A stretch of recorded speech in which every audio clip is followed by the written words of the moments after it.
안녕하세요. 날마다 기막힌 정오의 박중현 목사입니다. 이제 성탄절이 이틀 남짓 남았는데요. 우리가 주님의 탄생을 기념하는 성탄절을 거룩하게 맞이할 수 있는 시간이 되기를 기도합니다. 오늘날 성탄절이 너무나 희석되어 버렸습니다. 그래서요, 주객이 전도된 것처럼 이 성탄절의 주인이신 예수님을 바라보는 것이 아니라 우리가 세상을 바라보는 모습을 바라보면서 참 안타까운 마음이 들 때가 있습니다. 그래서 이번 한 주간 동안 우리가 예수님은 누구신가 이 시리즈를 통해서 예수님께서 왜 이 땅 가운데 오셨는가, 그 이유와 목적을 우리가 함께 나누어 보고 있습니다. 그래서 오늘의 주제는요, 예수, 인간이 되시다. 이 성육신하신 예수님에 대해서 함께 생각해 보려고 합니다. 어떤 학자는요, 기독교의 최고의 기적은 부활이 아니라 예수님께서 성육신하신 사건이다, 이렇게 주장하고 있습니다. 저도 이러한 주장에 일리가 있다고 생각이 듭니다. 하나님께서는 태초부터 계셨고 그 시작점이 없으신 분이신데 지극히 유한한 인간의 삶 속에 들어오셨다는 것 자체가요, 그것이야말로 최고의 기적이라고 할 수 있다는 것입니다. 예수님께서는 완전한 인간이시면서 또한 하나님의 신성을 전혀 잃어버리지 않은 그러한 성육신의 상태로 이 땅 가운데 오셨다는 것입니다. 그래서 기독교의 신학자 제임스 패커는 다음과 같이 성육신에 대해서 이렇게 말했습니다.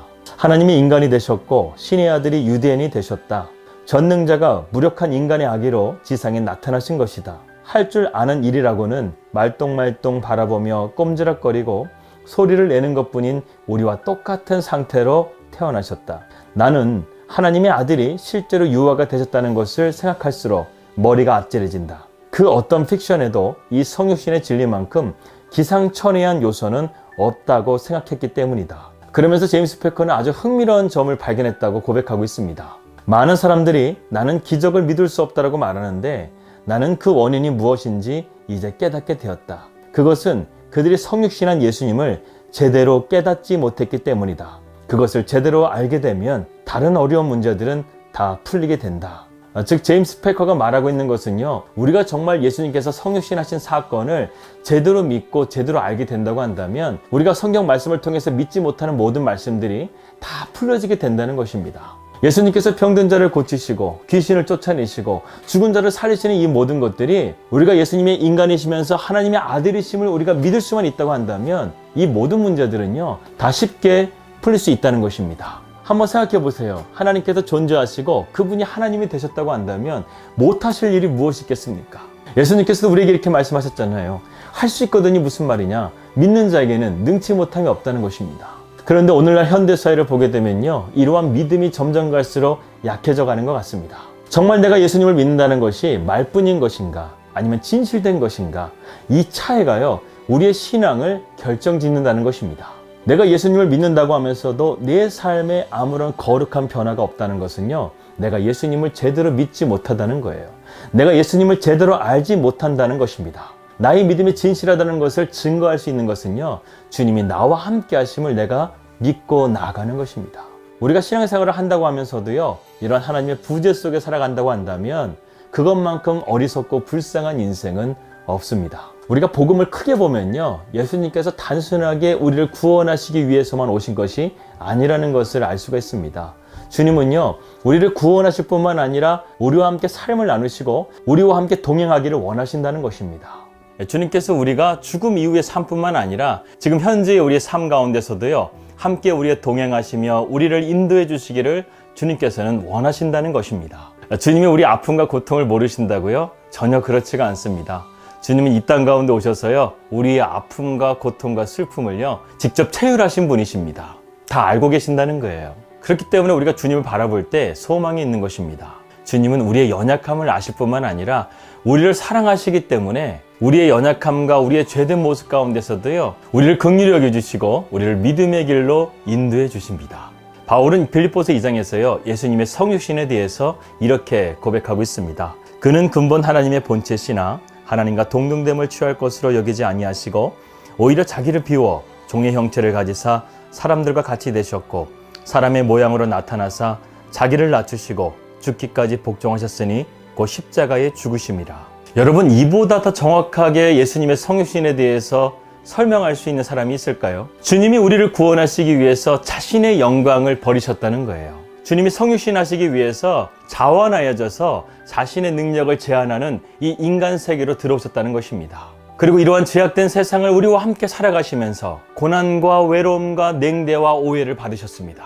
그리고 마침내 주님께서는 우리 인류의 죄를 대신 지시기 위해서 십자가에서 달려 죽으신 것입니다. 예수님께서 우리 인류의 죄를 위해서 죽으신 고통은요, 인간의 육신의 고통보다 영적으로 더 큰 고통이었을 것입니다. 그만큼 주님께서 우리를 사랑하시기 때문에 그 쓴 잔을 받아 마신 것이었습니다.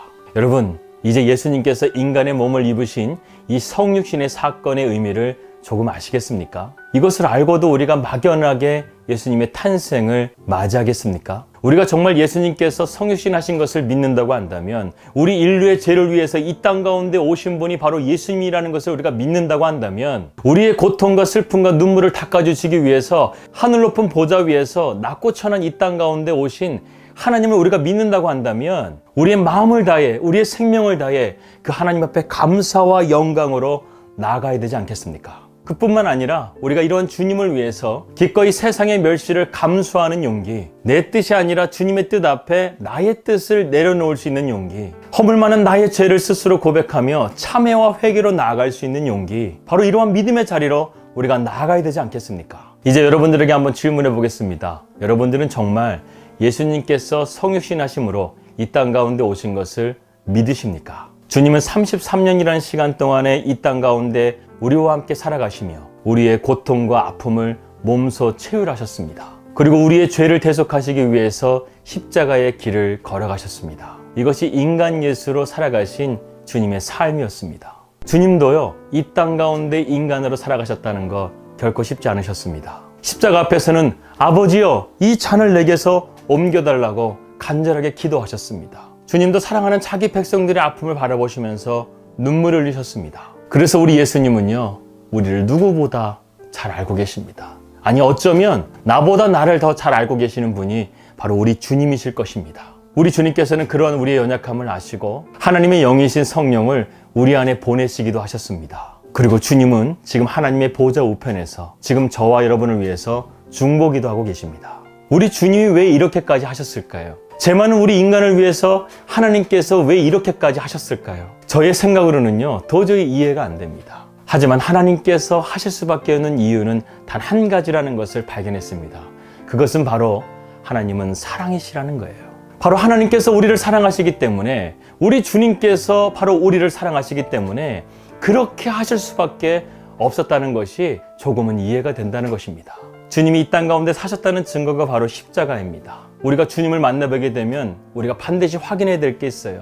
주님께서 나를 위해서 지으신 그 양손의 십자가의 자국과 양발의 십자가의 자국, 그리고 옆구리에 찔리신 그 창의 자국입니다. 주님은 지금도 하나님의 보좌 우편에서 우리를 위해서 기도하시면서 자신의 십자가의 그 사랑의 흔적을 아버지 하나님께 보여드리며 우리를 위해서 기도하고 계십니다. 여러분, 이 기도가 언제 끝나는 줄 아십니까? 이 세상이 끝나는 그날까지 주님은요, 쉬지도 않으시고 우리를 위해서 기도하고 계신다는 거예요. 그렇다고 한다면 여러분, 우리가 이러한 주님께 힘이 될 수 있는 것은 무엇이 있겠습니까? 우리가 주님을 바라보며 주님을 사랑하며 내 삶의 중심을 주님께 드리고 주님과 함께 동행하는 것, 이것이 아니겠습니까? 주님이 이 땅 가운데 오신 것은요, 우리를 구원하실 뿐만 아니라 우리와 함께 하시기 위해서 오셨습니다.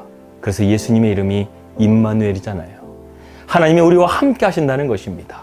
우리가 이번 성탄절을 맞이하면서요, 그 임마누엘의 의미가 무엇인지를, 하나님이 인간 예수로 오신 이유가 무엇인지를 잘 묵상하면서 은혜와 기쁨과 감사가 가득한 그러한 성탄절이 되시기를 주님의 이름으로 기도합니다. 기도하겠습니다. 하나님 아버지, 감사합니다. 주님께서 자기 자신을 비우시고 자기 자신을 제한하시고 그리고 종된 몸으로서 이 땅 가운데 성육신하여 오셨습니다. 그래서 주님은 우리 인간의 연약함을 아십니다. 우리의 죄된 습성을 아십니다.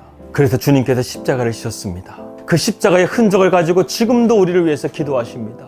주여, 우리의 연약함을 불쌍히 여겨 주시옵소서. 주여, 이제는 우리가 주님과 함께 동행하는 삶이 되게 하여 주시옵소서. 성육신하신 주님과 함께, 임마누엘 되신 주님과 함께 우리가 믿음으로 걸어갈 수 있도록 인도하여 주시옵소서.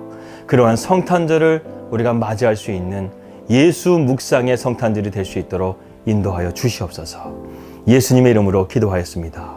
아멘. 예, 인간의 몸을 입고 오신 예수님을 더욱더 깊이 묵상하며 이번 성탄절이요, 정말 예수님을 깊이 묵상할 수 있는 성탄절이 되시기를 바라겠습니다.